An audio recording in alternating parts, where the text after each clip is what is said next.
Olá e bem-vindos a mais um Deep Dive. Hoje o foco é total no código da vida.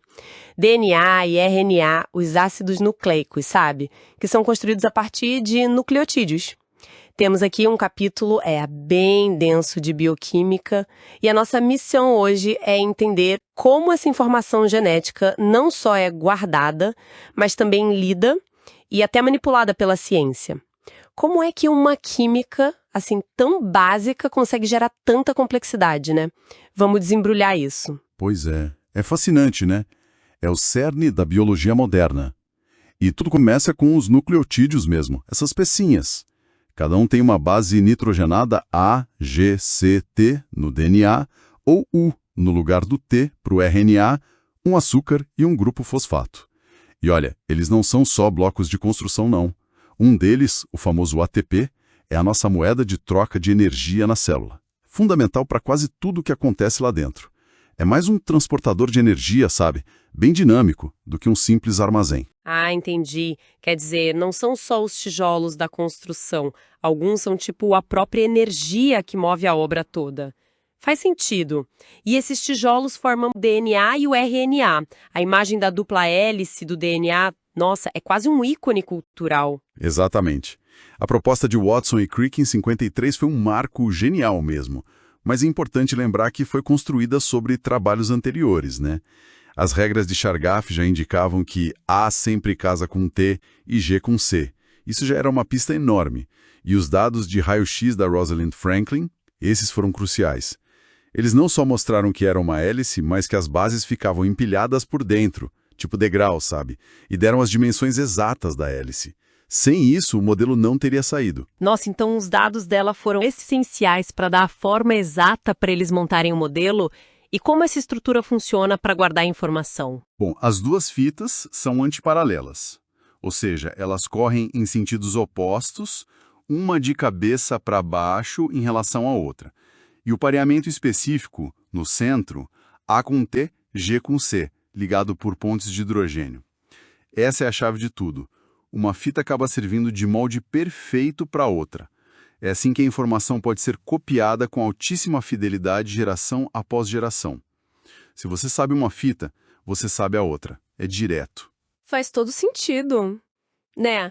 E o RNA? Ele é diferente por ser fita simples, então. Tem mais flexibilidade. Isso, exatamente. Por ser simples, ele pode se dobrar sobre si mesmo, sabe? E parear bases consigo mesmo, formando umas estruturas tridimensionais bem complexas, tipo grampos de cabelo, alças. Essa versatilidade estrutural abre um leque de funções enorme, talvez até funções catalíticas, como enzimas. E isso nos leva àquela ideia super interessante do mundo do RNA, né?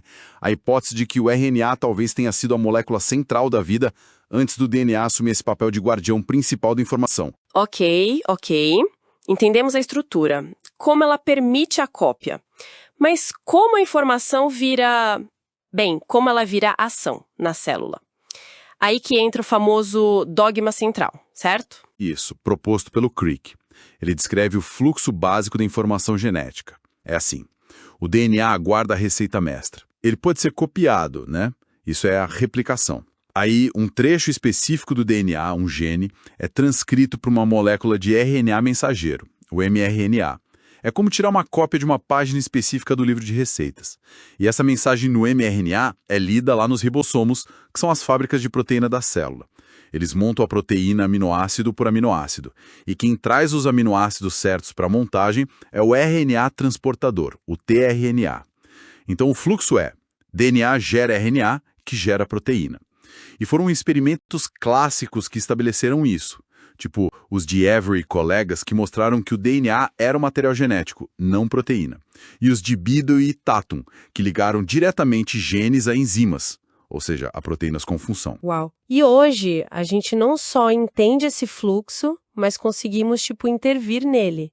Como é que a gente faz para ler e até para reescrever esse código? Olha, usamos ferramentas moleculares que são incríveis. Por exemplo, as enzimas de restrição. Elas funcionam como tesourinhas moleculares super precisas. Elas cortam o DNA em sequências bem específicas de letras, geralmente sequências que são palíndromos, que leem o mesmo de trás para frente na fita oposta. Isso permite cortar o DNA em pedaços definidos.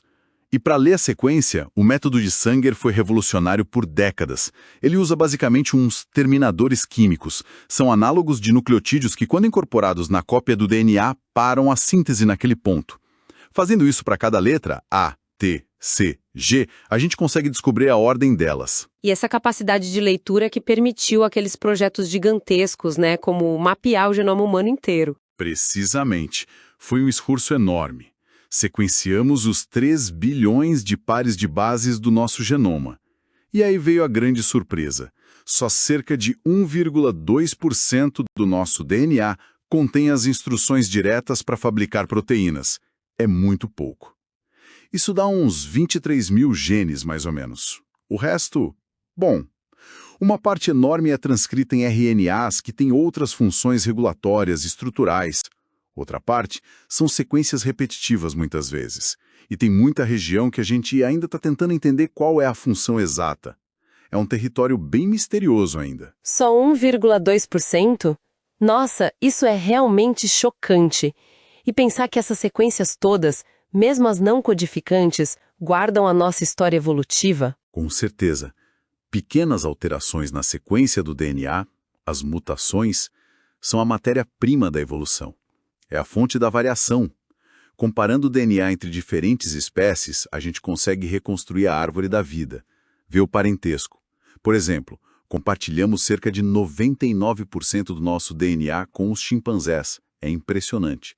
E mesmo variações de uma única letra no código, os SNPs, que são super comuns entre as pessoas, explicam muito da nossa individualidade, da suscetibilidade a doenças. Às vezes, pouquíssimas mudanças genéticas podem ter efeitos fenotípicos enormes. Olha a diferença do milho que a gente come hoje para o ancestral selvagem dele, o teuzinto. Foi resultado de mudanças em poucos genes-chave. Impressionante mesmo. Dos blocos de montar moleculares, passando pela dupla hélice icônica, pelo fluxo que nos constrói, até a leitura do genoma e a história evolutiva que ele carrega. É uma jornada em tanto dentro dessas moléculas, né? Sim, é uma história fantástica.